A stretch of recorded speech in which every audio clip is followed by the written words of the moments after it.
for this program. Please go and sort of just have your audio on and not your video, so you're not seen. If you have any questions, go, and you might want to put that in the chat line and David will help you. Okay, I would like to do an acknowledgement of country. We acknowledge the traditional custodians of the lands across Australia and Aotearoa, New Zealand, and pay our respects to elders past and present. We honor the enduring cultural practices of making, storytelling, and creativity that have flourished here for countless generations. These lands are home to some of the world's oldest continuing art traditions, and we recognize the deep knowledge and care held by First Nations artists, makers, and communities. And this leads us to one of the great people in the mosaic community, Rachel Davies. Welcome. You are in Scotland early in the morning on a Sunday. It's almost, well, it's 9 o'clock. Not too bad. Yeah, 9 o'clock. It's not too early. Yeah. And here in Australia, it's evening. And if there are any people from New Zealand, it'd be even 3 hours later or 2.5 hours later. We had a little bit of a chat and so forth, and I find it always interesting to find out how people start with their journey in mosaics. So can you tell me a little bit about that? Yeah, so yeah, we were talking about this. So I thought I'd share my very first mosaic because I think that's people are always interested in, sort of seeing. I first made a mosaic probably about 15 years ago now, when I wanted to make a present for my dad's 60th birthday. And he's a keen gardener. He loves butterflies and moths. And so I thought I'll make him a mosaic of a moth for the garden. I knew nothing about making mosaics. And I'm going to show you my first mosaic, which is this, which for those that know my work, is very different to what I usually do. But I think it's always interesting to see where somebody starts and, see that journey. So this is the very first mosaic that I made.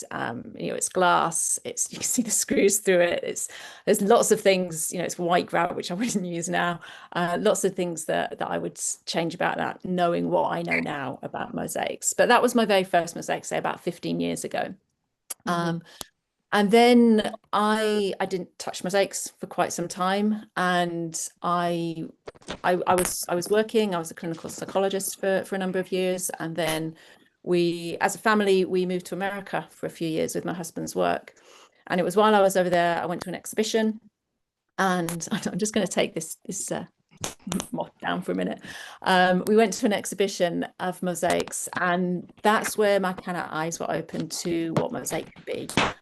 All the different materials, all the textures, all the different things that you could put into a mosaic. And so I kind of thought, so there's some crackling. Is this? Yeah, I'm just wondering, does anybody else have their audio on, or there's some crackling happening? Could I ask everybody to turn their audio off, please? Thank you. It's gone. Okay. So I went to an exhibition, opened my eyes. I was like, yeah, I want to have a go at that. And I tried lots of different things, as we often do when we start, there's so many materials, so many different things you can do. So yeah, I tried a bit of everything, and just kind of played and progressed. So this was mosaic, the last mosaic I made before I left America. I took some classes while I was over there, with Kelly Knickerbocker, with Rachel Sager, people whose work I really liked and wanted to learn more about. But I'm sharing this one because I thought it was a really nice example of I just played around with different materials, different patterns, different ways of laying them. So there's a lot of similar materials in here that I've kind of used in different ways. And yeah, then I got back to Scotland, and I started experimenting with slate in a similar way. Slate's something that's really accessible in Scotland. A lot of roofs are made of slate. There's a lot of slate that's in the geology, and it was something that was easy for me to get hold of. So I started playing around with that. Just In a similar way to what I'd done with previous materials and seeing what I could do with it. And I really like working with it. And things have kind of just progressed from there. And yeah, I've just continued to work with slate, with natural materials, with stone, and yeah, I've just so when I look at the butterfly and then at the green mosaic, there's a huge jump. So you must have had some really cool lessons and really also honed in on the materials. Yeah, I think that the abstract thing is much easier for me. Obviously, when you're creating something representational, I find that more challenging because it's got to look like something. Whereas if you're creating something more abstract, you can just play with the materials and focus on patterns and shapes and lines and not have to worry about it looking like something. And for me, that's much easier. Yeah, but it's also still has to look all right. And, there Yes. can be abstract and abstract. We've Yeah. all had a Yeah. go at that as well. Um, uh, so you can you just maybe talk to us a little bit about the time when you were a clinical or a psychologist before you Mm. turned artist, and that was you did the artist part, well, or turned into an artist when you were in the US. I'm not sure if you were allowed to work there. That's No, always no, I wasn't. I was a stay-at-home mum, basically. I was looking after a young family at that point, and I've always dabbled in different kinds of art. It's always been interested in art, but yeah, it yeah. was. Yeah.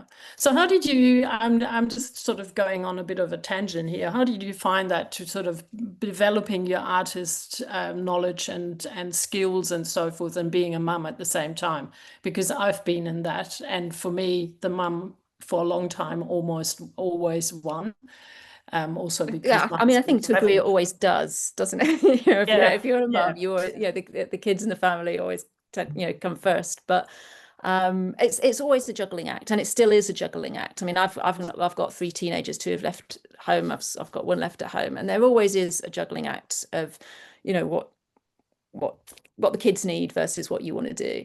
Um, and yeah, it's my art and my business. I've just evolved slowly to do with that. I chose to do when we came back to Scotland, I chose to focus on mosaics rather than go back to clinical psychology because it gave me the flexibility and because I enjoyed it. So Mm. it's sort of combining those two things. So it's really just been a case of working when I can. When the kids were at school, I worked when they were, and then obviously I had to go do the pickups, and then there's not much time after that. So yeah, it's just been kind of evolving. And as they've become more independent and need me less, I've had more time to kind of work on my own art and build my business. So it's very much been a flexible, some weeks are great and I get loads done. And then there's some weeks where there's a lot going on family wise, and I don't get half the stuff done I planned, but Mm. That sounds that's just the familiar. way. Yeah. Yeah, because if I look at what you're doing, I'm going, wow, it's so much. And my kids have finally left home, but it's still a juggling act and sort of what you want to do. Does your previous or your qualification as a clinical psychologist, does that come in sometimes with your art making? I wouldn't say. I know some people like draw connections of like, putting pieces together and things. I'm interested in kind of psychology and in mental health. And sometimes those things kind of come in and sort of reflections on, different aspects of life, I suppose. And I wouldn't necessarily draw on the clinical psychology specifically, but certainly that interest that I've had in, as I say, different mental health conditions plays a part sometimes in the stories that I want to tell in mosaics. Yeah. Interesting. So what does inspire you? We saw the butterfly, but then the green mosaic. So what does inspire you? Do you go out into nature and go for a walk and you see something, you go, I want to make that? That's a bit simple, isn't it? I mean, sometimes it is as simple as that. Yeah. I mean, there's kind of two I would say, two kind of strands that I follow in my work. So the first is kind of just the natural world. And I mean, I've always enjoyed going out hiking and, spending time in nature. And a lot of I take a lot of photographs when I'm out and about, and a lot of those things, I look at and go, that, I like those patterns and textures. I want to create something, and that in itself is enough to kind of, be the starting point for something. And then there's kind of another strand where it's more kind of more specific storytelling. If there's something, whether it's happened in, sort of personal to me, or something I've seen in the news, or, a particular issue that I want to tell a story about, that's kind of a different pathway and a different way of being inspired. And it's still recognizable Rachel Davies, and that's really cool. You've developed a kind of style, but the style still gives you huge variety, and you can use a huge array of materials and so forth. So I think that's a real skill to, it's recognizable, it's you. Yeah, and I guess it's sort of, the materials, and I guess everybody has a way that they like to put things together. And I guess that's the voice that comes through. I think I had a couple of images of, mosaics that tell different stories. So we're kind of talking about this, and some of you will have seen, this is a piece that I had in the Man's exhibition when it was the online version during COVID.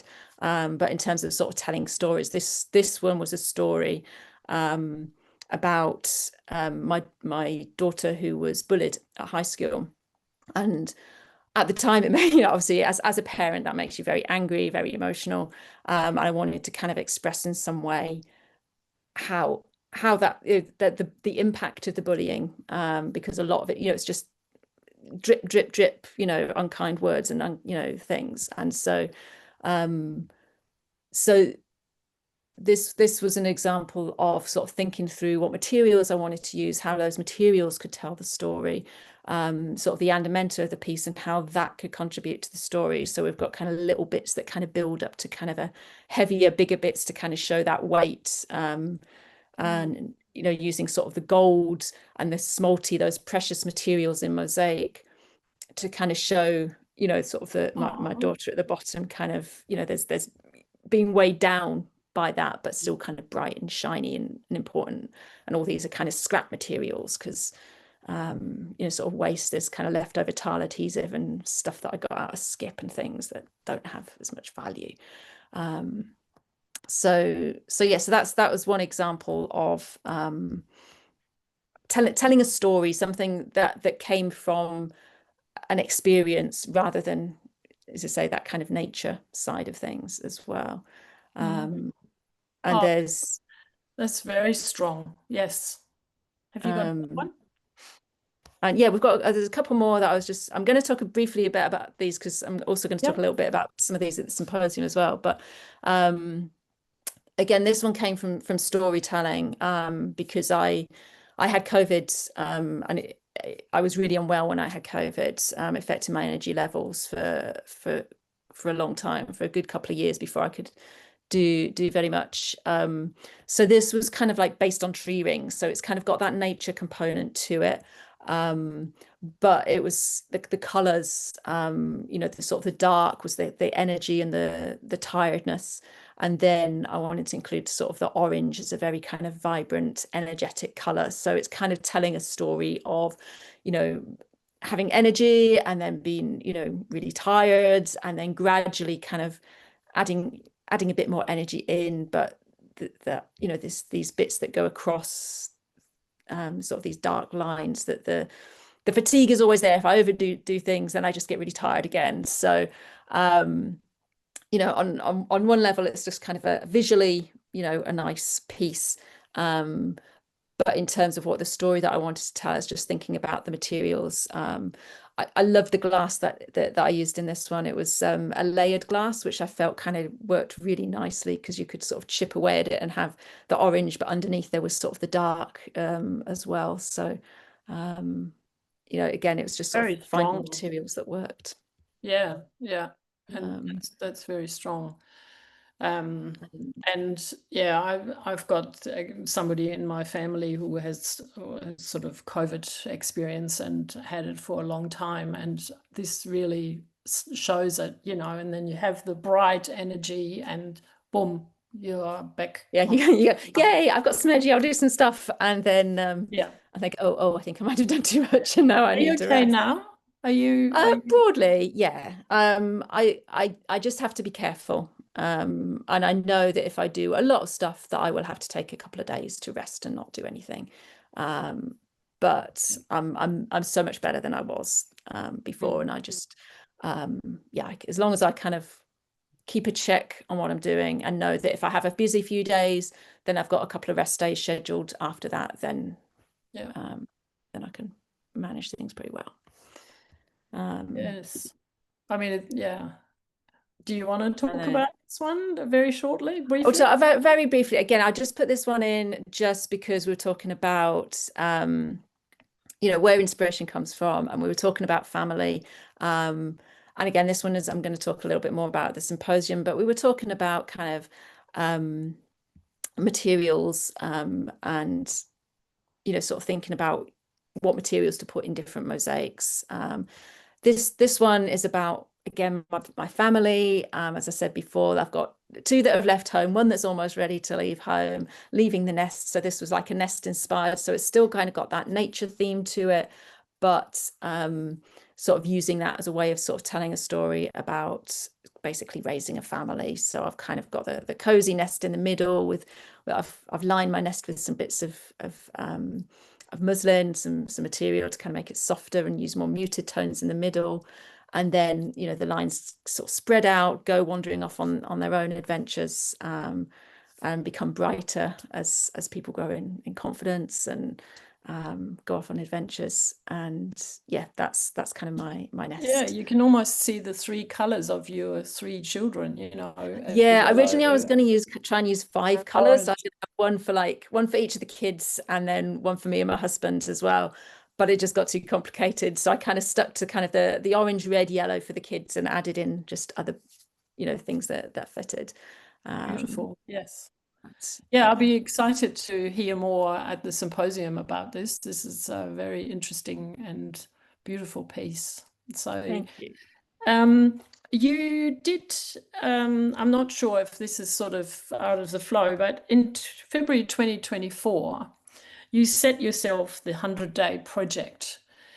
I would just, hide in bed if I had to do for 100 days, it's over 3 months, a mosaic every day, or I would be, I would have to be on an island with my mosaic stuff and not talk to anybody. Then I could do it. How did you do this? So I'll change this one. So so the reason that I'd always looked at those projects and felt exactly the same as you. I was like, I can't do that. That's too much. But I did this. I'd written my book. My book was coming out later that year, and I had agreed to do like a solo exhibition and book launch at a local gallery. And I'd hired the space, and I'm like, I've got to fill this space with something. And I'd got, a number of mosaics to put there, but I knew I needed to make some more work. So I thought, it was around the time this 100 Days project was being advertised. It's like an international project that happens every year just to encourage people to do something on a regular basis. And so I thought, actually, I'll give it a go. And in my head at the time, I was like, even if I just do 30 or even I just do half of them, that's a decent number of like mosaics that I can put up. So I didn't set out thinking I'm definitely going to do 100. And I think that helped psychologically. Um, and I didn't do it one a day. That would not work for me. We talked about sort of having a family and different things that, you kind of have to fit it in where you can. So I had this exhibition coming up in September. So I was like, well, as long as I've got them done by, I think it was the 1st of September was my deadline. The exhibition opened at the end of that month. Then I was like, then that's fine. So it gave me a little bit more breathing space to do it. So I maybe did that over like 6 months rather than the 3 months or whatever that most people do it in. And I chose to do small mosaics. So these are only 2.5 by 3.5 inches. They're kind of like, artist trading card sort of size pieces. And originally I was like, I'll do them small because then they won't take me very long. But what I found was that I just used smaller pieces. I could have done a lot of these on a bigger scale with easy pieces, and they would have been less fiddly. I quite like this size format. And the other thing that I did was I used an image from nature for each one.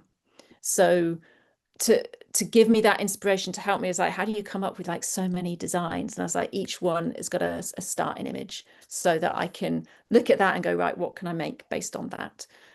So that kind of gave me, helped me. That's a really great idea. And, if you now look at the book, which I have, it's a fabulous inspirational book, and I hadn't intended to make a book at the time. But each one, these are on the screen here. These are just a couple of screenshots from the book, to show kind of the image. And I used all sorts of different things. I've put this slide together. So in the top left there, that's the original inspiration image, and the little one that I made for the 100 Days project. And I really like this one. I love the colors of it, just the kind of flow of it. And then I decided I'd make like a bigger version of it as well. I just added that into kind of it was a really useful thing for me to do, to kind of experiment with different materials and different techniques in that kind of small contained space. And then, if there were things that I was interested in, I could then use them to explore, and influence sort of my other kind of work as well. Just looking at all these, this is off the, if you have all these materials in your mosaics, how do you store them? I mean, in my mosaic studio, it's a bit chaotic and stuff because I use a lot of different things as well. Do you have that problem too, that you've got loads and loads of containers, and how do I'm you not the most organized of people. My studio's a mess. It's chaos. I know where most things are. But if you ask somebody else, I was like, can you get whatever? They wouldn't be able to find it because it's not organized in any particular way. And I do have lots of little bits. Like when I did the 100 Days project, I kind of, around my desk, it gradually built up all the different bits that I used, and I didn't want to buy anything new for the project either. So I just use lots of little different bits of stone and things. And the lovely thing about this size is you don't need a lot of materials for it. So I could just use, bits and pieces of whatever I had. But no, I'm not organized. I would love to be somebody who goes, this is how to organize your studio. But I'm not to organize your studio. So I can't Well, as long as you find it, doesn't matter. Yeah. No, I know where my things are. And when it gets to the point where I can't find something, that's the point I kind of have a cleanup. And but the thing is too, if you clean up and you even throw something out, you need it the next day. That's my experience. I think as mosaics, we tend to be hoarders anyway, don't we? And go, that might come in useful. Collectors, not hoarders, collectors. Collectors. Okay, collectors. Yeah. So, and another question I have, I mean, you've in the 100 Days, you had heaps of ideas and so forth. Do you sometimes get stuck? I think, I don't know if stuck's the right word. I definitely have times where, I feel more creative than others, where I guess you kind of, if you've finished something and you're like, I don't know what I'm doing next, or, but I tend to kind of keep a note of ideas of things that I want to try. So if I do get to that point, go, what next, then I'll kind of go through that and look through sort of the ideas and things that I'd put down already, and see. So I guess it's not so much running out of ideas or creativity. It's kind of my own, it's more that kind of emotional state of like whether you want to make something or whether you're kind of a bit fed up with everything, rather than the ideas of what to make. I think there's so much inspiration out there. There's lots of different things that you can make. It's more, just how you're feeling about stuff. Yeah. Or whether you have to make stuff. I mean, I'm a bit under the pump at the moment for 3 exhibitions, and I'm going to Europe. So sometimes I think the demand, if you're I don't know, deadlines can be good. Like for the 100 Days project, I did a lot near the beginning, a more casual pace in the middle, and then as towards the end, it had to ramp up again to make sure I hit that deadline. So deadlines can help, but I do find that I work better when I'm making something that I really want to make rather than something I have to make for a particular reason, if that makes sense. Yeah, it's cool. Have you got any other photos for us of any other I put a few in because we were talking about the 100 Days project, just to kind of talk a little bit. I put these ones in because they were throughout doing that project, I experimented with some different techniques and ideas. So these were 3 just to illustrate I played with hot glass quite a bit. So, I make my own filati, which is kind of heating up the glass and putting it into strands. But then I started playing about with kind of shaping some of the pieces as well to make these kind of little lichen cups, or sort of squashing the glass a little bit to make, sort of flatter, rounder kind of pieces as well. So, and these ones just kind of pulling it in the little blobs on the end and things. So it was a nice chance to kind of experiment with some of those techniques. And I'd often look at a picture and go, how am I going to do that? There's so many curves and patterns and things that maybe some materials don't really want to, the shapes aren't quite right or organic enough. So the glass was one way that I did that. I experimented with shells as well. So these 3 were just kind of examples of shells that I started including in my work. I think this was the first one where I was like, it was some fungus, and it was all very curved and lovely shapes. So shells aren't something that I might include bits and pieces here and there, but it's not something I use very much in my work. But I used, say, quite a few. They were quite nice to sort of fill with these little bits of filati and stuff as well. And some of the shapes of the bigger pieces were nice to play with. They put contrast into it and give it shape, don't they? Yeah, and it adds that kind of more organic feel to things as well, I think. Do you live near a beach where you are? No, so not really. I mean, the nearest beach is probably about an hour's drive from here. So it's not really far away from a beach. I'm not, but I'm not like you can just go for a walk. I'm more kind of where I am, it's kind of hills and forests and things rather than beach. But when I go to the beach, I always pick up bits and pieces. Yeah. Sometimes one has to be careful, but I do the same. We all do. That's cool. Yeah, and I've just got a picture of the book. I think that's the last slide that I had, because you were talking. I decided I would put these together in a book, because there were so many of them, and I'd seen a couple of other artists who'd done 100-day projects do the same thing. And it was just like a nice little, initially for me, it was just like a nice little kind of collection of all that work that I'd done. But it proved to be pretty popular as well. So I've sold it. I've made it a PDF as well for people that I can't ship to, because shipping abroad can be quite expensive. But I hadn't intended it to be like a kind of teaching aid as well. But I found when I've taught classes as well, it's a really useful one for me to refer to. If people are looking at particular techniques or particular themes, whether it's with sort of seaweed or bark or lichen or whatever, I can kind of go, well, here's some different ways that I've interpreted that, and it's been really useful in that regard as well. So are you going to put some in your suitcase and bring them over, or are you doing the electronic version? I will. I haven't decided yet whether I'm gonna. I will have a few in my suitcase, but they are quite heavy. Yes. So, but I was in the States earlier this year, and I shipped a box over to the States to take with me to the conference there. So I'll probably do a similar thing and ship kind of a box of them over to. I think you should, because then people can get them at the symposium or in your workshops, because it's different. I find that the book is, for me, is more useful than having it electronically. Yeah, But it's just I'm something. old. A book's kind of nice and tangible, isn't it? And you can Yes, kind of flick yes. through it. I do like the book format. As I say, it's just getting it to different countries. It's just harder because It's not it's long. heavier. Mm. But I'm happy to, as I say, I'm going to ship at least one box over. Okay. But yeah. I think anybody in the audience, if you have any questions, have a think about what you would like to ask, because I've come to my last question. So for the mosaicists who are joining us today and wanting to create mosaics inspired by your techniques, how do you suggest that they can prepare themselves for your workshops?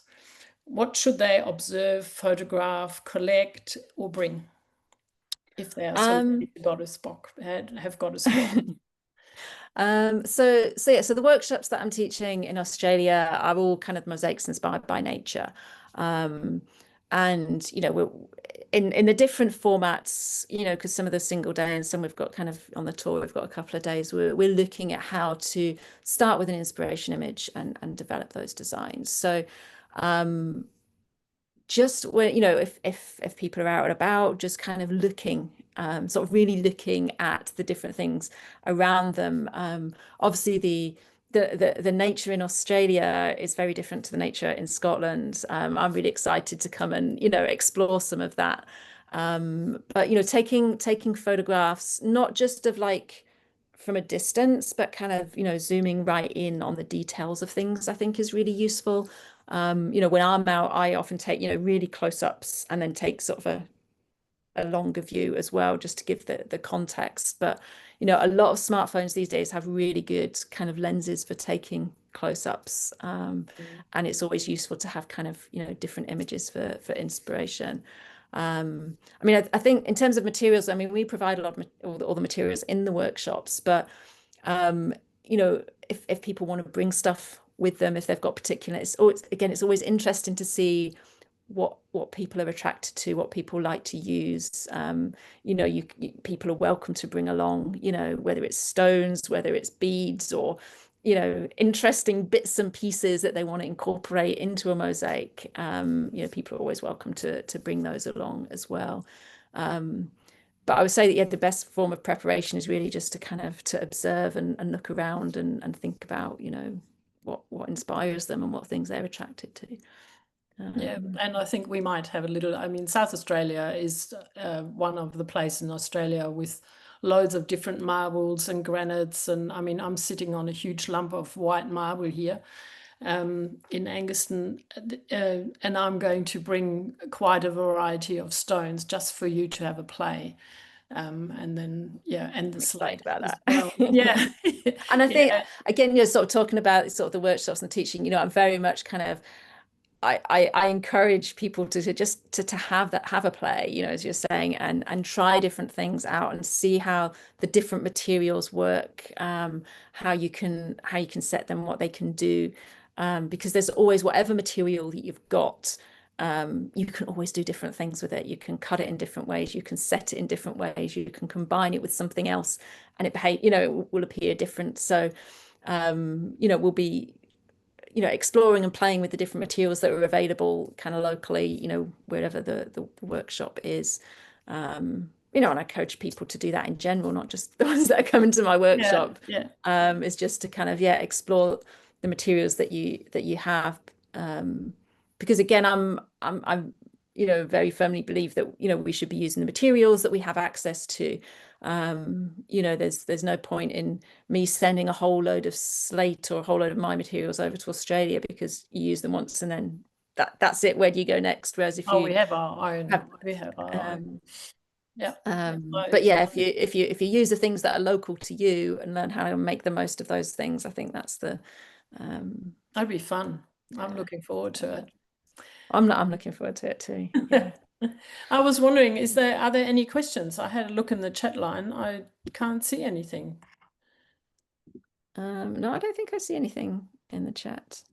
I think just in terms of the workshops, I think my workshops are full, apart from there's 3 spaces, I think, in Western Australia, in Perth.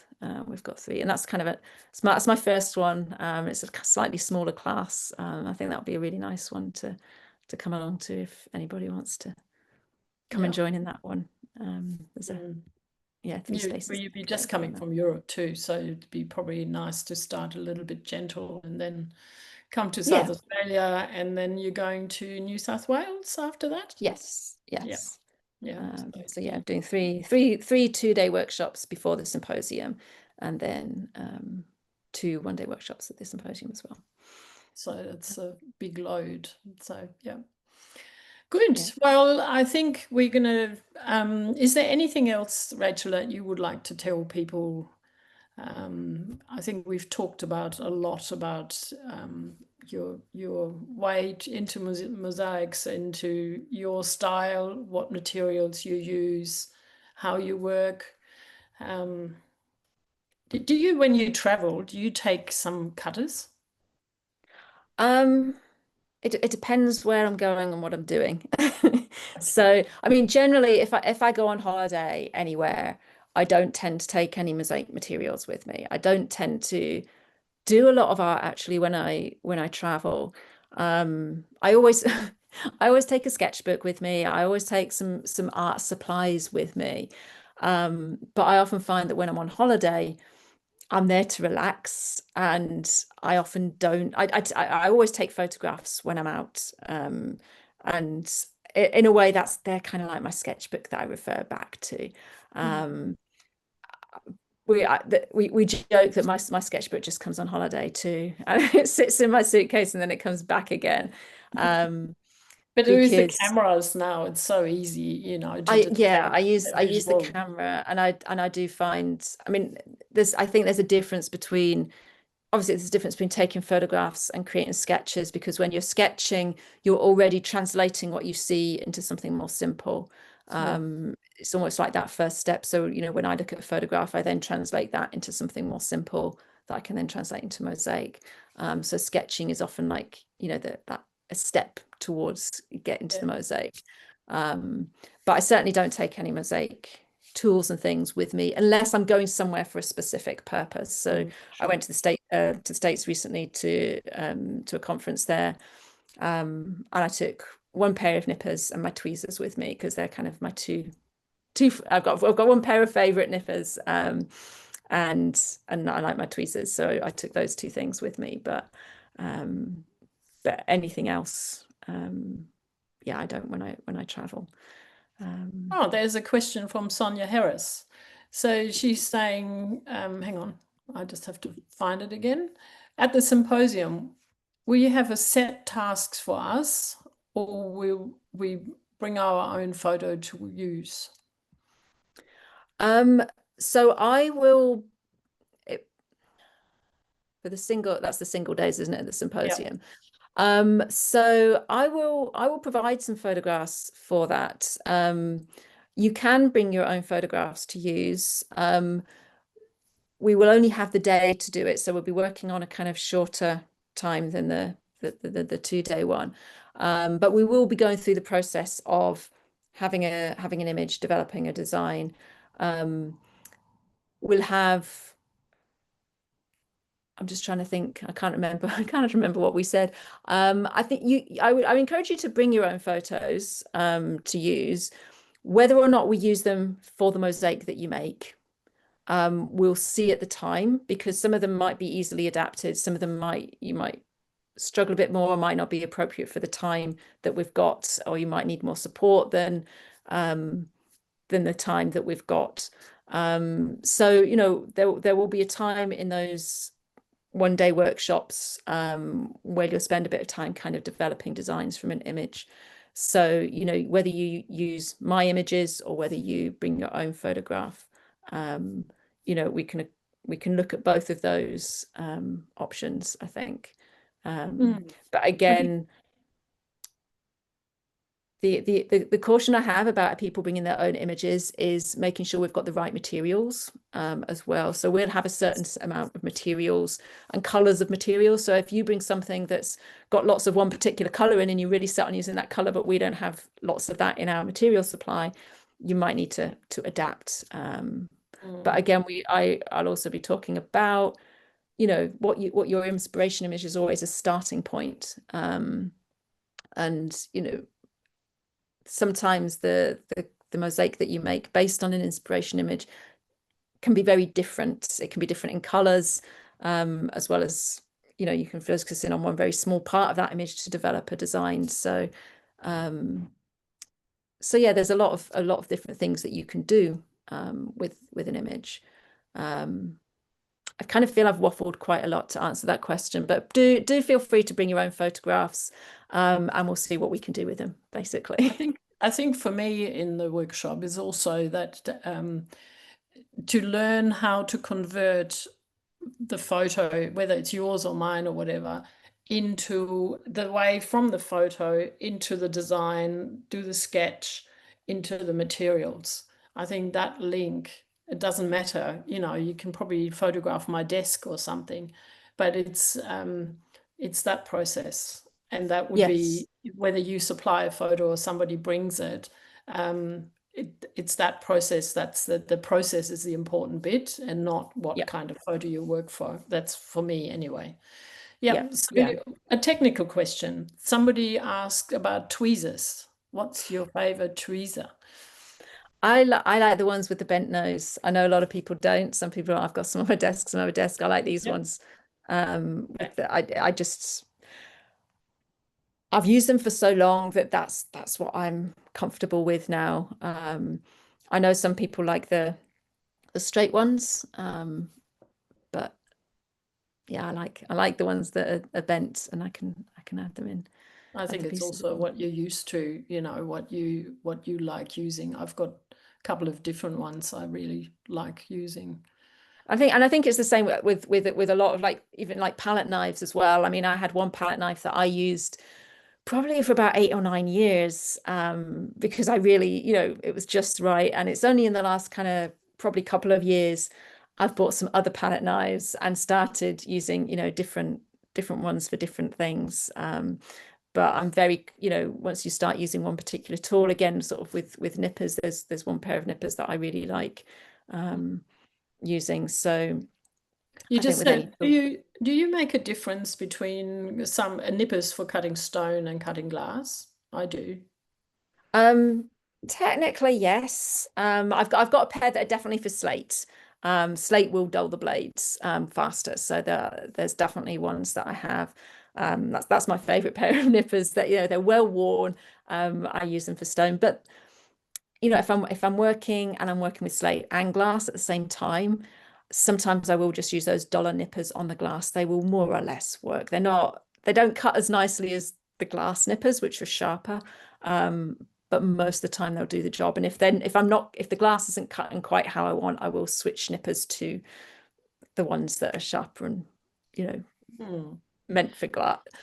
I mean, the wheeled nippers I often use for slates. Sometimes small pieces of stone as well. That's not what they're intended for, but that's, Well, I it think works. in the making, it just happens, Yeah, Yeah. yeah. But yeah, I do have some nippers that are definitely glass nippers, and some that are more for slate and stone. But as I say, when I'm working, sometimes, you just work with what's there, and if it works, it works, and if it doesn't, you find the tool that does work.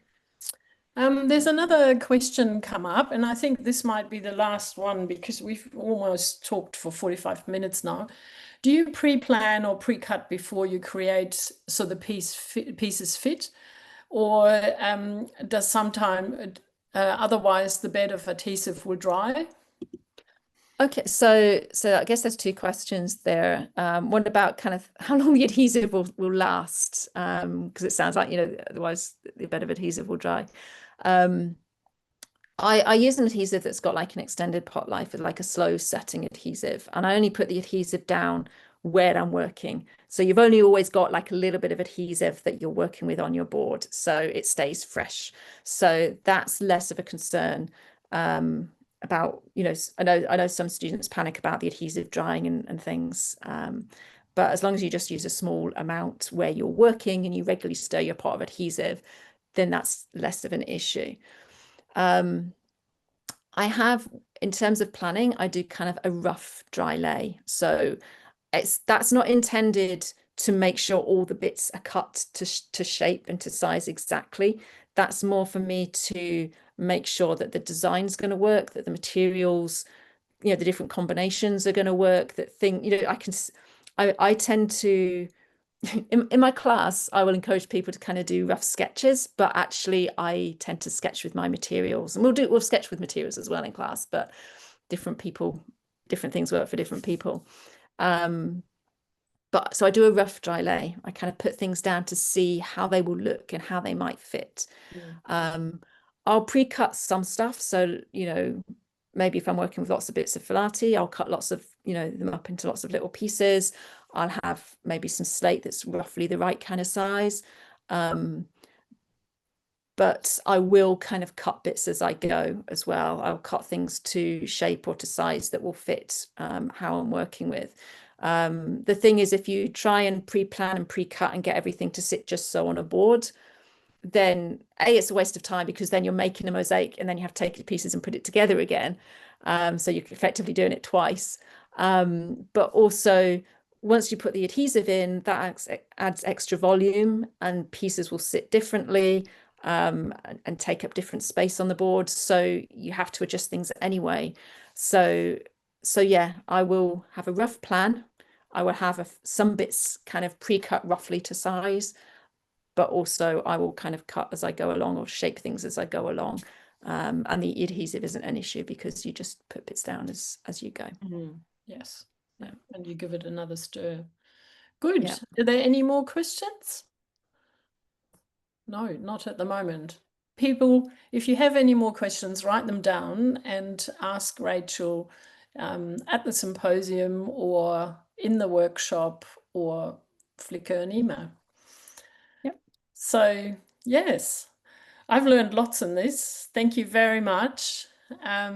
It's been a real eye-opener, and I'm really looking forward to welcoming you here in Australia, and in particular in South Australia. So that's wonderful. Thank you. Yeah, really looking forward to coming. So yeah, seeing more of Australia, it'd be good. Yeah, thank you very much.